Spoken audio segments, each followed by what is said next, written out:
আপনার চেহারা নূরের মতো উজ্জ্বল হয়ে যাবে শুধুমাত্র যদি একটি আমল আপনি করতে পারেন। অজু করার সময় পানি যখন আপনার চেহারায় দিবেন, আপনার চেহারায় পানি দেওয়ার সময় শুধুমাত্র একটি দোয়া আপনি পড়বেন, আপনার চেহারা থেকে মেস্তা, ব্রণ এবং চেহারার বিভিন্ন রকম কালো দূর হয়ে যাবে এবং চেহারায় সৌন্দর্য এবং লাবণ্য ফুটে উঠবে এবং চেহারায় যেন নূর চলে আসবে ইনশাআল্লাহ।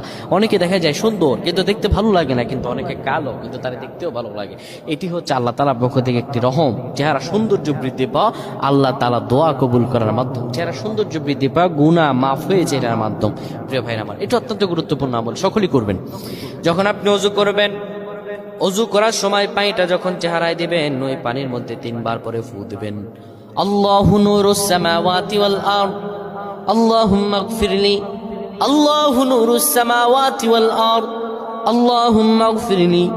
এই দোয়াটি 3 বার পরে সেই পানির মধ্যে ফু দিয়ে পানিটা চেহারার মধ্যে লাগাবেন। আমার আল্লাহ আপনার চেহারা